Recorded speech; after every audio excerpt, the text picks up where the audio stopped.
So we will still be without Evan this week. Gov will join us a bit later. We are really showing our dedication to this because we are squeezing it in with a bunch of time restraints this week.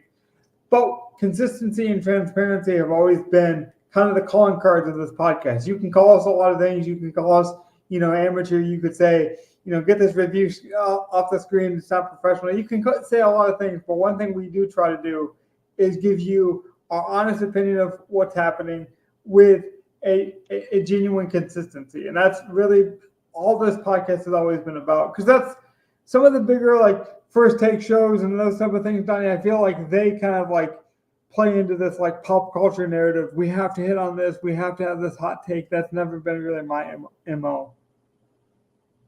I will try to get that off the screen though. For some reason, my options disappeared on me, but they're back now. How are we doing, Donnie? All right. Another bad week for UFL for me. I have been on a very, very long cold streak in every sport, honestly. So, I'm just gonna, I know what outside of NBA, I suck at NBA DFS, but I'll say I this. know We always say like we should I've always said this is one of my I guess my pillar statements that I've said if you guys have listened to the podcast long enough that you should really diversify your portfolio. Like play some sports bets, if they have a promotion, take advantage of those. Like play a niche sport if you feel like there's an injury news or you have a friend that might know the sport. Like you should be trying different ways to get unique and different and take advantage of those things. But if you go all in thinking like, I got to win tonight or, I got to win this X amount to be successful, you're probably in the wrong business because gambling is it is going to be like the stock market. There's going to be ups and downs. So when there's the down, you just want it not to be as chilly, Like if you're on such a cold streak that you can't get warm, that's the problem. Yeah, and last summer, I went through this ridiculous hot streak. It's just unfortunate. Last summer I get lucky, this summer more unlucky. Things happen. We'll get through it. Well, that's why, it's fun to talk about Evan now because he's not here, but that's really why I wanted to bring Evan on because he was so apprehensive of, daily fantasy sports because he was like, well, what can I offer? And I'm not sure I'm a big gambling guy and like, I really buy into all your theories. And I'm like, that's exactly the kind of guy that a casual or a beginner needs to learn from. We needed his voice, that kind of growth mindset voice on the podcast to say, hey, wait, you guys stack in football. It sounds sexy from all the podcasts I listen to, but does it actually make sense? Are we just copying these, touts or these gambling experts because it's like cool and we want to be them, or does their line of construction make sense? I always thought that was interesting. But yeah, as I mentioned, Gov should be here in a few minutes. What about the UFL stuck out to you this week? Let's just start with the headline game. Birmingham. Mm-hmm. The game lived up to all the hype. Let's be honest. Yep. But for Birmingham to beat the St. Louis in the way they did, where, I thought it was going to be the low-scoring defense. They matched him off, and they won St. Louis's way. And I did not expect that. It's going to be a great game if they have to match up again. That's for sure. Yeah. And I said a couple of weeks ago, I was done comparing this league to the NFL in the sense of like every week we're going to look at the ratings or every week we're going to say like, oh, this guy, he could get a cup of coffee in the preseason in a couple of months. And like, although all those things are going to happen, there are going to be players that cross over and play, preseason football for the NFL. We know that. Like if you watch the UFL at this point, you know that's going to happen. But to try to project it like as if that's the only reason they're there, I feel like you're missing a disservice. This game has been very interesting and fun to watch. You're seeing a lot of veteran coaches get their like last chance, or some of them are showing, hey, you know what? You thought I was 80 years old, like a Wade Phillips, but I can bring in a young offensive coordinator like AJ Smith, and we are going to do unique things. And we're, even I can get excited for a last second comeback. And, I find all that stuff really fascinating and cool. Them leaning into military service and like going up to the stands and interviewing moms and just doing unique different things. I've almost like resigned from the fact of trying to convince people it has to be the NFL or even anywhere close. Like I'm just enjoying it for the alien sport it is. But I do think, Donnie, to that point, there are NFL players on these rosters. I'll tell you this: it's getting harder and harder to build these lineups on a weekly basis because now we kind of have a platform of like we know who the good players are, and we might have always known, but now they're kind of figuring it out too. The coaches are like, "Oh, this guy, I can rely on this guy." Yeah. And the talent is a lot more congested in this league as well. So you don't have the choices that you had in other leagues. The points are very congested, it feels. Well, that's a good point too, because like talk about congestion, you're right, but we're also not seeing DraftKings kind of reacting to that congestion the right way, in my opinion. Like Marable, for example, is still way too expensive compared to his output because of of the way they run their team. With Martinez being such a running threat, like that's obviously going to take away, rushing intent from a running back. And it's like some teams don't utilize, like Wayne Goldman, I think was still like almost 9,000 for the Battlehawks a couple weeks ago, and he had only seen like three rushes recently. So, well, and I think part of it is just he has a lot of name value. He's done stuff before. yeah. So you think that's they don't want to get burned by the name value? I think if you price someone high enough, and there's a lot of people in this that probably just click in a name and they see a high price and assume he's going to be good. So I think they are like getting people on that. And I mentioned it before we started the show. I sent you guys kind of a bulletin point of the things I want to discuss this weekend. One of them was just like all the ways to wrongfully review a lineup. I've really tried to focus, and I hope you guys have noticed too, the viewers of this podcast. When I review the lineup, I'm putting it on screen, and there are times where we might say like, "Oh, this guy got first place, and he did this, and we did that." But sometimes I feel like having a larger conversation like we're doing now, Donnie, is more valuable because these are the kind of things we can carry over for next week. Not that Peyton was 25% owned and he got 24 points. He was a good play, and then we go on to the next guy and so forth. It's like, what did we learn about this week that we can apply for next week's lineup? I always thought those kind of lineup reviews were more important. And as silly as it sounds, I almost obviously I get very excited if I have a great lineup, but even if I just have one great play and it amounts to nothing and I still have a sucky week, those good plays still excite me. Yeah. No, I mean, like tonight, for example, I got this young woman from Belgium who is she's basically a 33-year-old rookie who hasn't played in the WNBA, but because of all the exposure and because of the expansion that the WNBA has faced recently with their expansion with the money and things like that, she was able to work on a contract and actually play on a big stage. And I grinded and found that news out. I played her because I believed in her talent, and she was only owned by 60 people in this over 1,000-man tournament.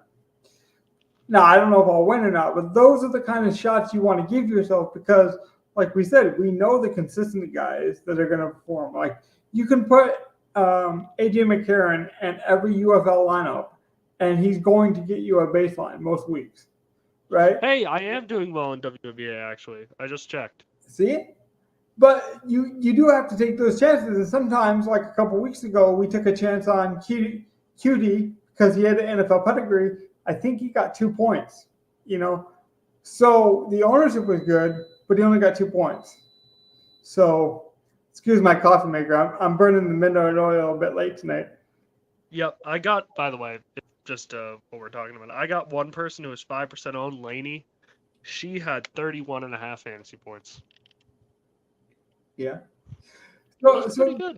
But that happens though, Don. But then here's the opposite of that, right? you'll get the people that want to brag about all their good plays. And so then they're bragging about like the 40% owned quarterback in the UFL that got like 40 points, like Martinez, like this week or last week. It's like, dude, he was 40% owned. Good play, right? But now I need to see what you do with the lineup construction. I need to see what you do with the rest of the lineup. How do you use that money? And sometimes we brought Gov back in here, and Gov loves these game conversations, so I know he'll like this. Sometimes, like leaving money on the table is the smartest thing to do because that's the hardest thing for a lot of people to do. Like, just think of it from my consumption standpoint. If I put all this food in front of you, you're kind of socially obligated to at least feel something most of the time. Like, oh, I have to eat this, or I'm going to be rude if I don't, consume this or try this or that kind of thing. So I feel like that's the one way almost assuredly to get different. Not to mention, like, most of the stuff comes from, like, most ownership comes from projections that you get when it's building lineups. So, like, when it's building lineups, it's trying to fit as much salary as possible and all the right permutations of that. So just leaving salary and going to a dude that forces you to leave salary is automatically going to be different and lower owned than almost anyone else playing, especially if they're multi-entry. Right. So what me and Donnie were talking about before you got here was basically just like how people look at lineup reviews in the wrong context. Like they'll look at it as result oriented. They'll say, I'm not reviewing the result. I'm reviewing the process of the lineup. And like, I think our lineup here worked out perfect. We got 3 good sub 10% plays. So let's eat some chalk with Peyton, eat chalk with Harmon, eat chalk with Cannell. All like, and other than Harmon, who volume was there, didn't produce anything big. Every one of our chalky guys did fine. Well, now, I'm a little surprised Marable didn't do better with that score of a game, but he was also splitting with person. Like, that was a backfield that we knew was a split. He actually got no value in the points wise second half. He scored 9 of his 11 points in the first half. Yeah, so like that, had he just scored another 7 or 8 and been at 18 or something, that would have been perfect at that ownership.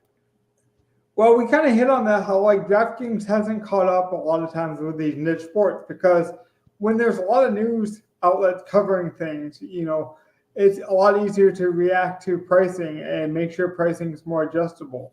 But when there's harder sports to cover, like the UFL, like the WNBA, for example, like the WNBA is even more extreme. They don't even have beat reporters this year covering their full teams, like full-time beat reporters. They have people that are interested in, newspapers will send out, or dedicate certain journalists to them, but they don't have like an actual organized group yet. So when that happens is I feel like DraftKings is slow to react to what you were saying earlier, Donnie. When they have a name like Sal Canelo, they're like, hey, he's going to put up 30 points sometime this season, so we're just going to keep him an extra $2,000 more expensive than he should be. And, we're talking a little bit about WNBA too. And there's that free lineup if you want to pull that up to see how yours is doing. Yeah, I'll pull it up in a few minutes. With the UFL, one of the points I made going into our lineup was I want to try to avoid the Birmingham St. Louis chalk. If that game doesn't hit, I don't want that to be the reason why we failed. And, it did well enough. But that's what gets us on Dormady, or Dormady, whatever it is. I forget. Anyway. And then we get news after we go live that a quarterback's going to be playing, and you got a really cheap quarterback coming in. Well, that completely shifts ownership on us. So it's just, tough right now where we had no idea, well, at least I had no idea that there was even a chance that he's going to miss. And all of a sudden I hear pretty much day of that he's not playing, and oh well. Well, that's a great point I want to hit on. I'll kick it over to Gov here, because I think you just said that we found that out 24 hours before it basically happened. I posted it, and then 5 minutes before the game, it came out that, okay, yeah, we're going to use this guy as a starter now for an injury, but we're going to split carries, like basically with your quarterback. We're going to run a 2-quarterback system. 5 minutes before the game, so we knew he wasn't going to be a primary back, a starter. Like, he's basically going to just play series. And so then Perkins, who got NFL experience, was going to get some run. So then, like, even if you made that switch, you're now contemplating, do I make it again? Like, but at that point, there's not that many options to go with. I think that's part of it, but I think you have to kind of buy into that theory going into, the UFL or any of these other sports, that the news is going to be delayed. Well, it's not just that. Like, maybe if we knew that there was going to be backup quarterbacks playing and whatnot, we decide, hey, we're gonna play McCarron or Martinez, whether it works or not. Right. The point was to get off a lot of chalk and try to get it somewhere else. Like, didn't we play Kirkland here? It's harder to see on my phone because we didn't have it. No, that was last week. No, we did not play Kirkland. We played Cody Lattimore, though. Okay. So I felt like we played somebody that was, going to come in more chalky because we avoided quarterback stuff. Yeah. But it does look like late news is making this a lot tougher than I thought it would.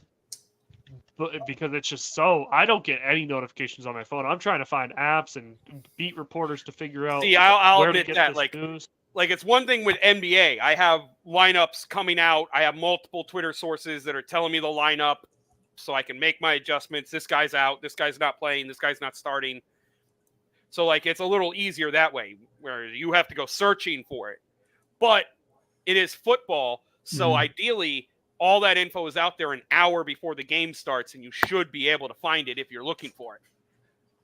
Well, let me pull back the curtain a bit. I mean, like, I think I've mentioned it a few times, and I'll keep mentioning it. One of the reasons I feel like this podcast is successful is because we're willing to grind the edges that most people are not. Like, I can put UFL in our subline, and I can connect with a smaller group of people on Twitter and be like, oh, you cover this sport too? Well, because you cover it, I know you grind.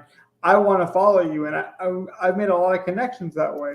Like, that's how we found out about Durant, is because there wasn't a beat reporter telling you, and 2 days before the event, hey, this guy's going to get the majority of the snaps.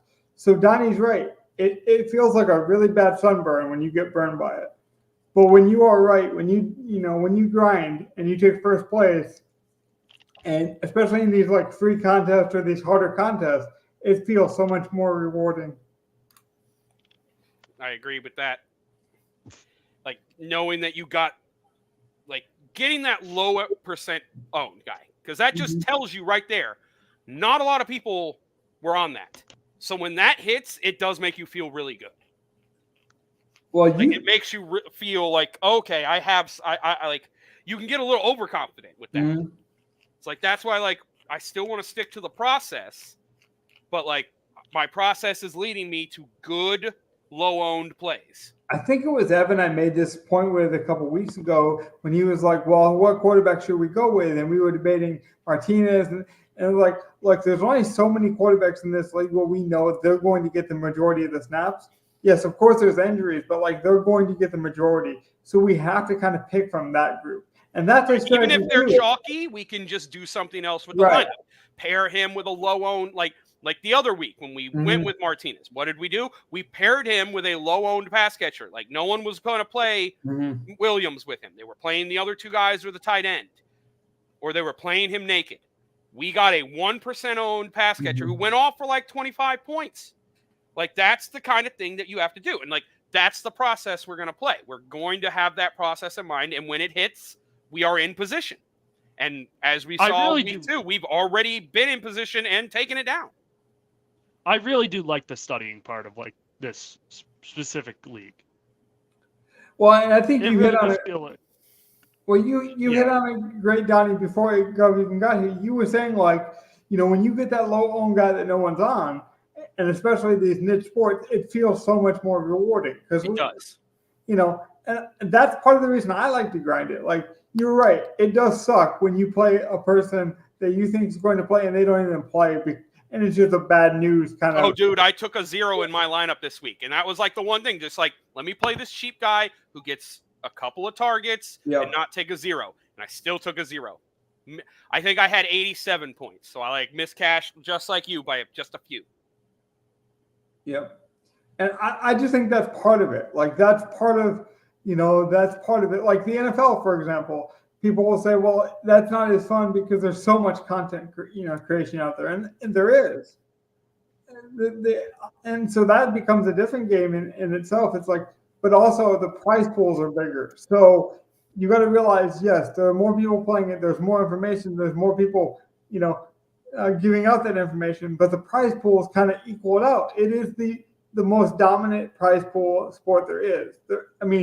DraftKings basically survives on what the amount of money they get off. Yeah, like for all of us, for the people like me and Logan who we look at the lobby of every sport almost every day. I'm looking at baseball contests. I'm looking at NBA contests. I'm looking at PGA contests that come out every week. I can tell when the PGA contests are bigger because it's a major.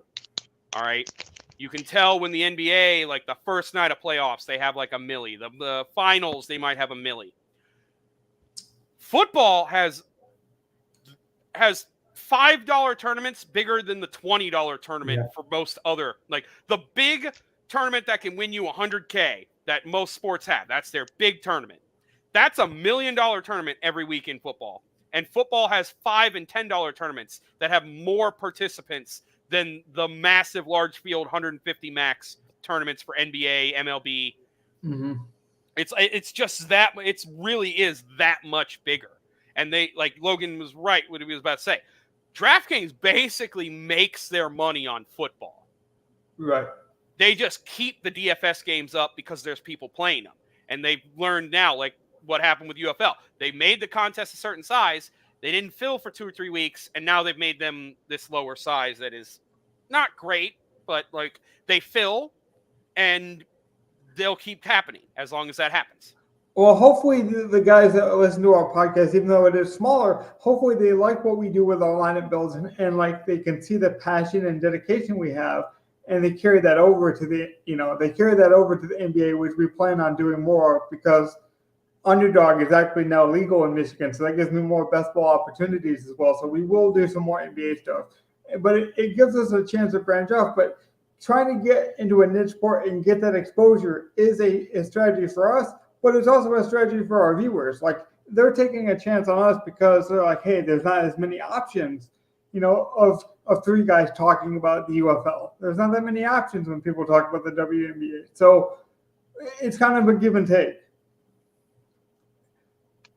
Donnie, anything about this lineup in particular? We will do some lineup reviews. Anything about this lineup that you hated, even from a process standpoint? You think you got to name players.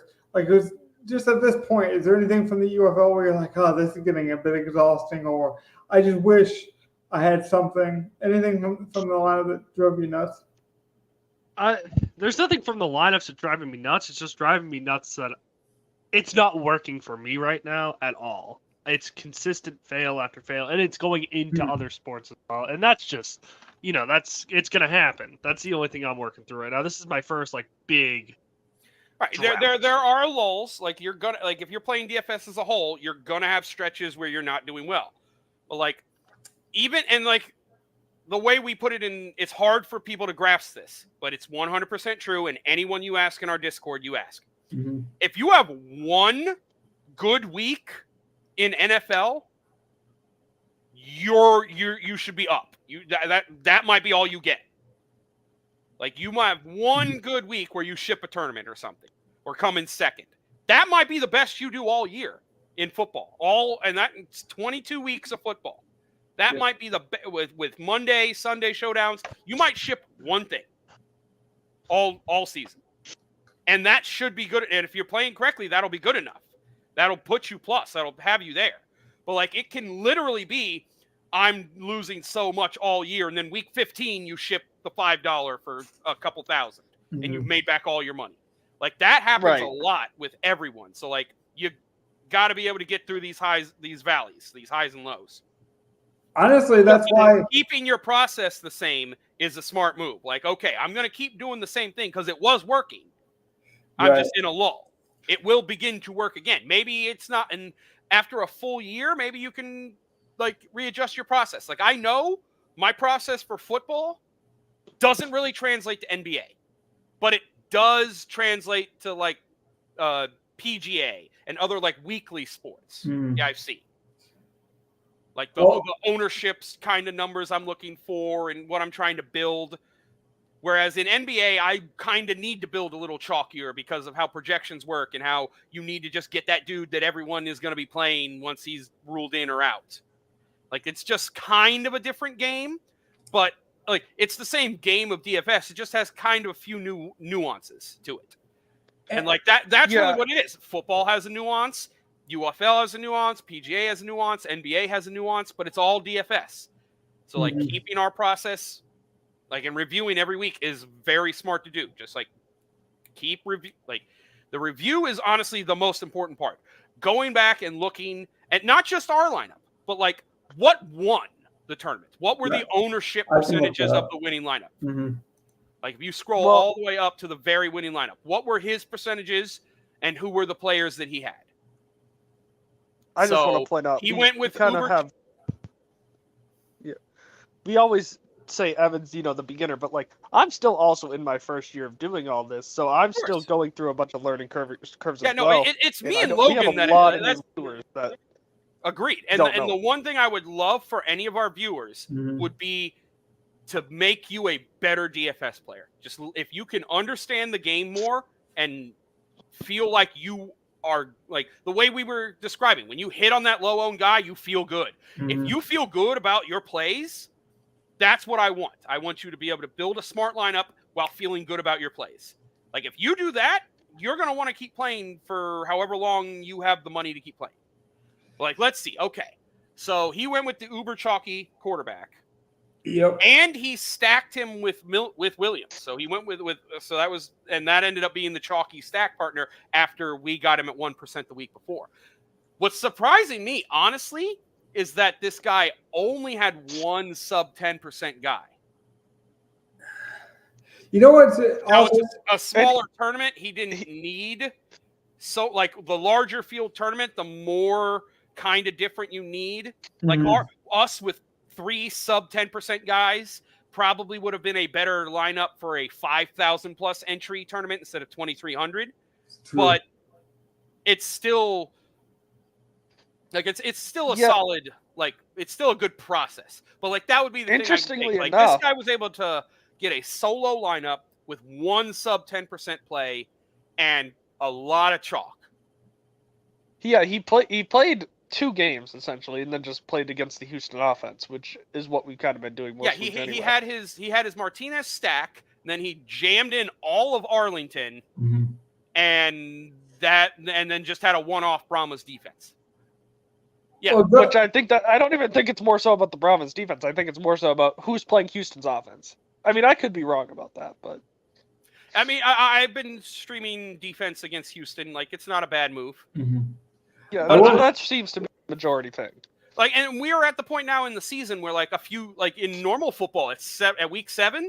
I would have some thoughts. Hold on. Anthony Towns is down with it. It looks like a knee injury, pretty severe. Wait, Anthony Edwards or Carl Anthony Towns? Carl Anthony Towns. Say cat or ant. Just say cat or ant. Okay.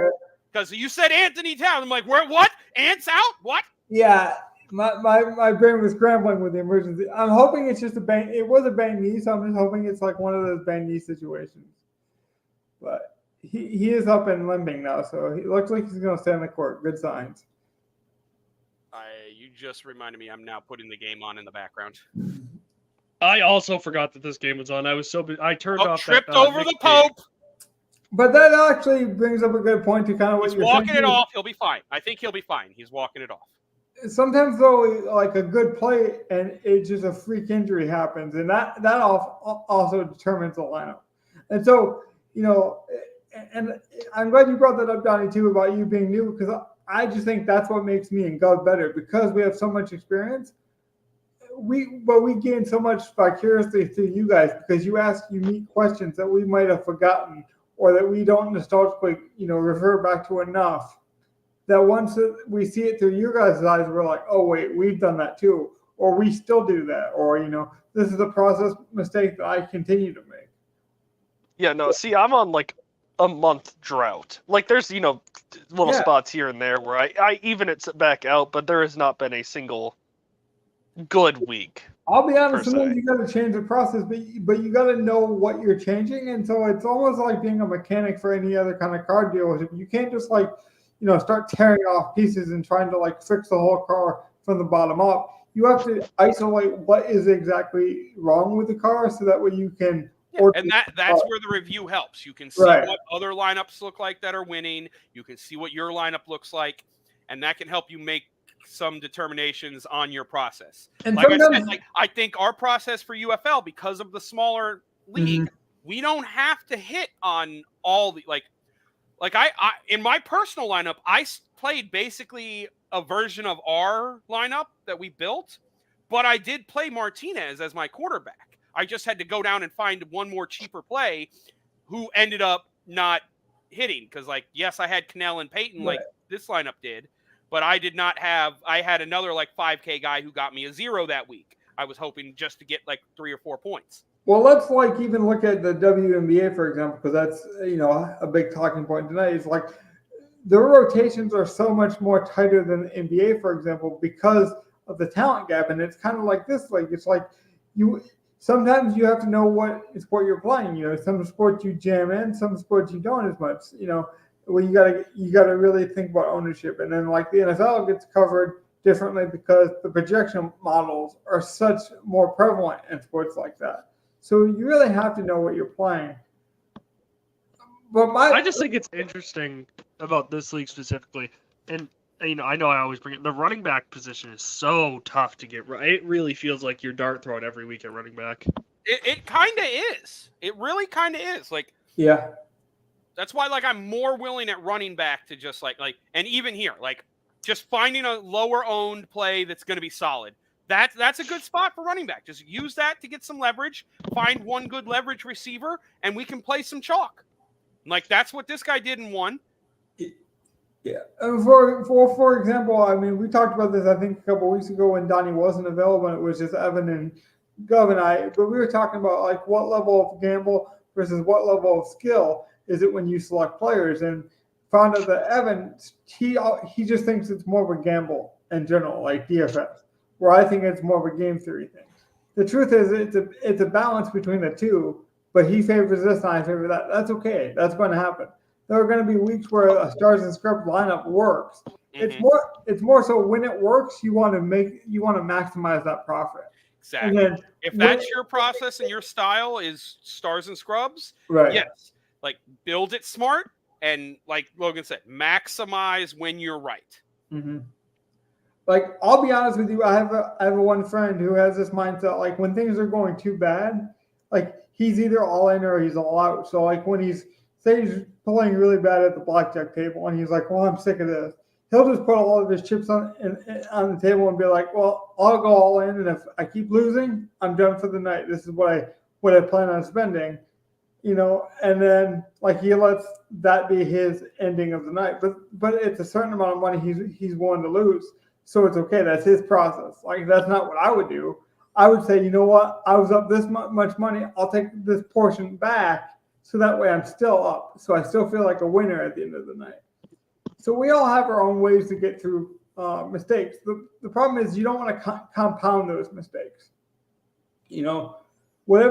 Sometimes you want to change things up, but sometimes you're like, you know what? This is just a bad streak.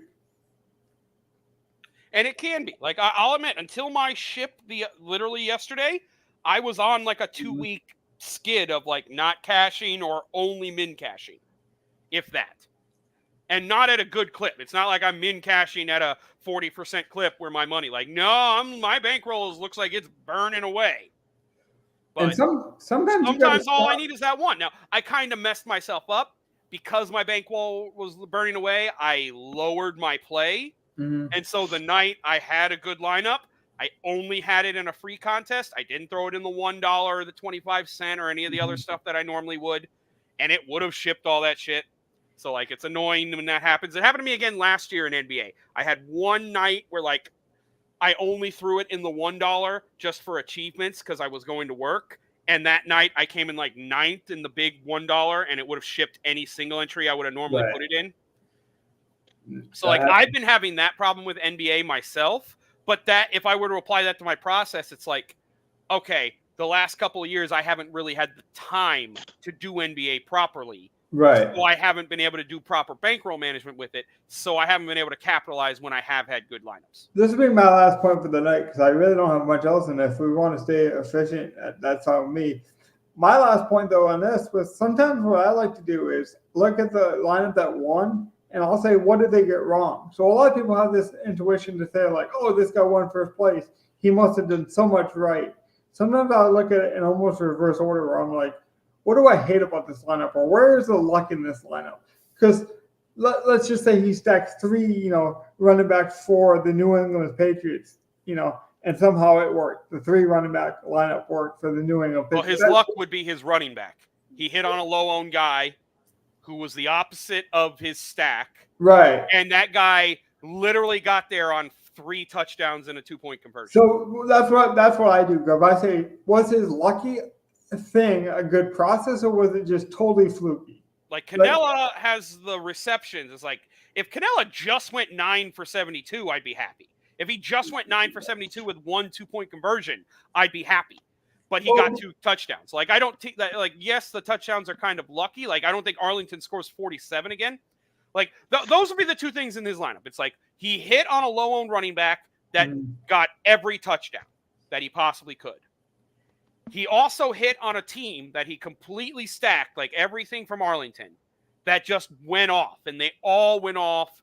I don't think Canella has 2 touchdowns, another 2-touchdown game, really. I don't think Smith gets 5 for 35 and has a 2 rushing touchdown game. Like the running backs he played were the running backs you had to have, and he had the 2 running backs that you had to have. He had both of them. And Smith is a running back from Michigan, so I've seen a lot of him in his career. He's always been a really good hammering running back. He has never really shown breakaway speed. That's probably one of the longest runs. Yeah, that 100-yard rushing game, 2 rushing touchdowns. Like, I think he got. If you wanted to say lucky, he got lucky with monster games from his running backs, and those are 2 of his highest scores on his team, other than Cannell's. Like, all of his high scores came from multiple touchdowns, and most of those guys didn't show the volume that you would have expected that early in the year. So he kind of hit on guys on low, and they were like he kind of hit on 2 low-owned guys who went off. Not stupid low-owned, but 2 low-owned guys who went off. So like we were saying, like he probably looked at Smith and after that 100 yards bonus and the 2 rushing touchdowns, he's like, "Oh, I'm so good. I hit on that 6%." Donnie, are you itching to say something? No, I just have some WNBA I want to talk about once we're done with this. I'm ready. You can talk a little WNBA. I got to check my lineup too. Well, I just think, the NBA obviously has never been bad at running their business side, I don't think. Well, not recently anyway, since Adam Silver's really been they've made a lot of good decisions lately. And to add they're adding 2 teams in expansion next season, right? I know one. I know they're getting one in Toronto, and I know that the Golden State Valkyrie is also going to be a team. I don't know if that's like a relocation or another one. They're both going to be available in 2025. Yeah, I mean, also that's a great name for. Golden State Warriors now have the Golden State Valkyrie as well. I think that's awesome for a name. But outside of that,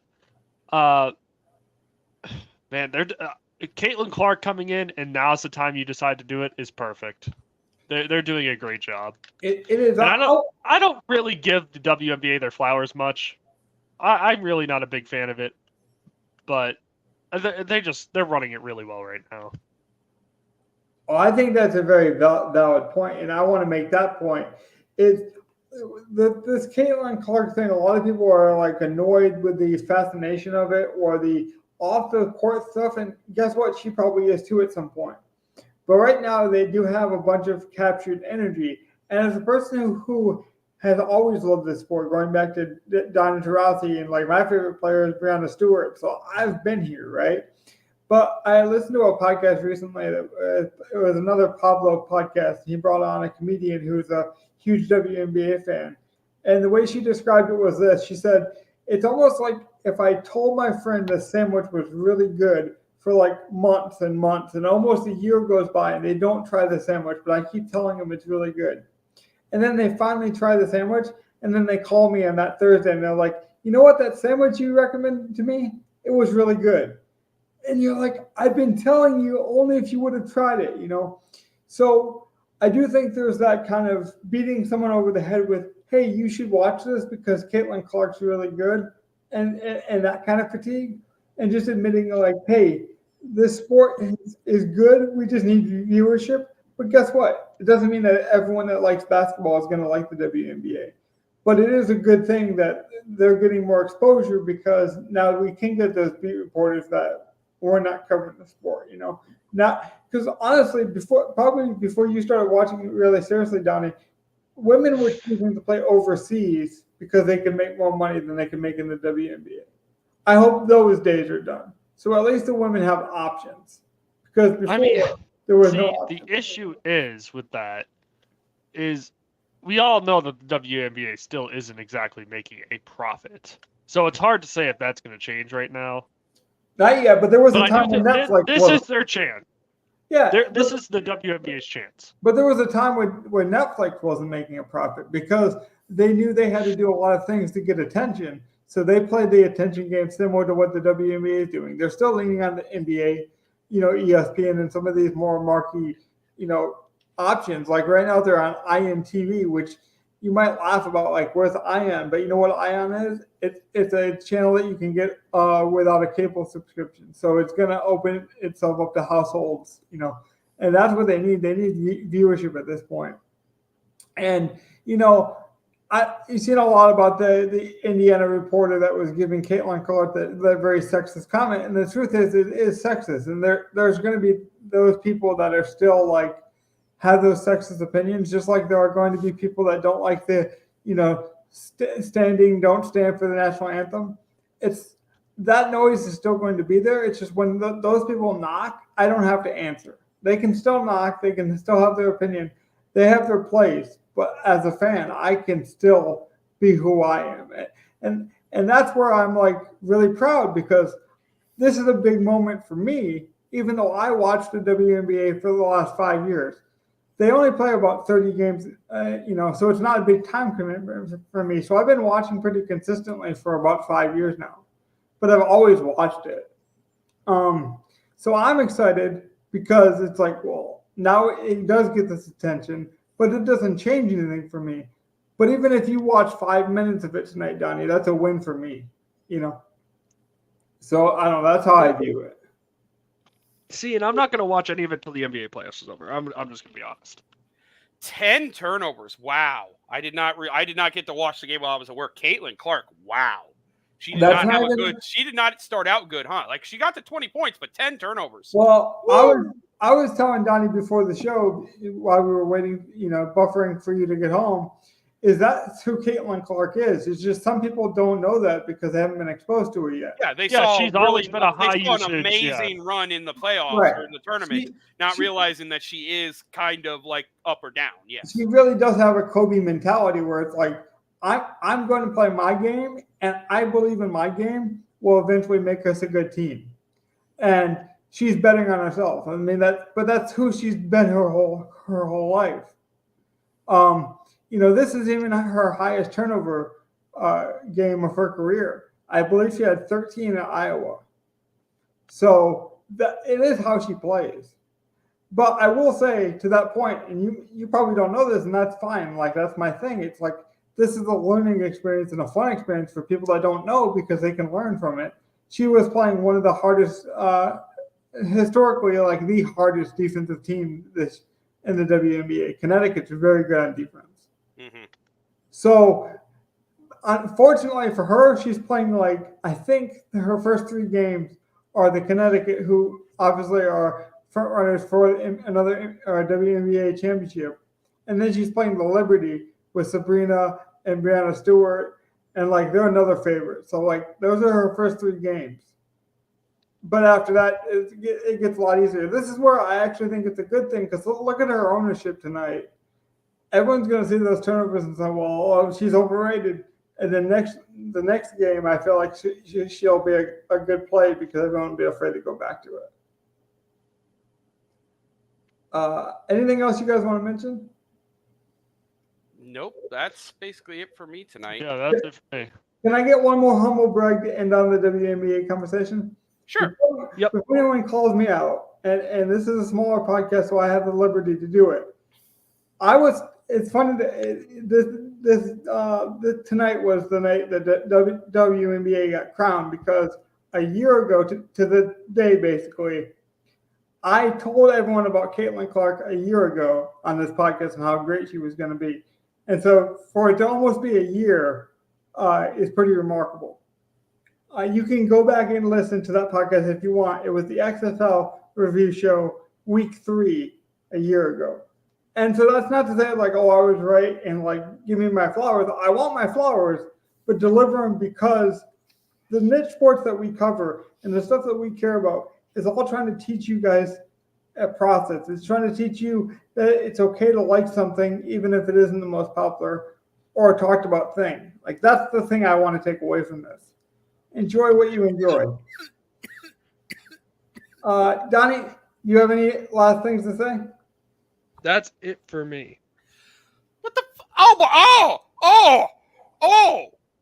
I'm sorry. Rudy Gobert just straight up elbowed Justin Holiday to get that layup. And then they called a T on the Denver coach for yelling at the ref. Like, he just elbowed him in the face. To be fair, I was about to ask. Interestingly But enough, to be fair, if you're Holiday guarding Gobert in the low post, that's going to happen. Yeah. You're going to take an elbow to the face. Who's more surprised, Gov or Malone? I mean, I probably would have got a T on that too if it was my team. I would have been like, dude, he just elbowed him in the fucking face. They would have teed me for the F word. That energy was incredible. Donnie, you have anything? Yeah, I was just gonna say, well, we brought up a T and everything. Yesterday, Jaylen Brown grabbed whose ankle was it on a inadvertent hit contact, and then he got hit in the back of the head with a foot, and he grabbed someone's ankle, and he didn't get a flagrant or anything. Which we saw it with Embiid, and he got a lot of crap for it. But then Jaylen Brown doesn't get much crap, and he doesn't even get a flagrant foul. That's because that's because Jaylen Brown's not Embiid.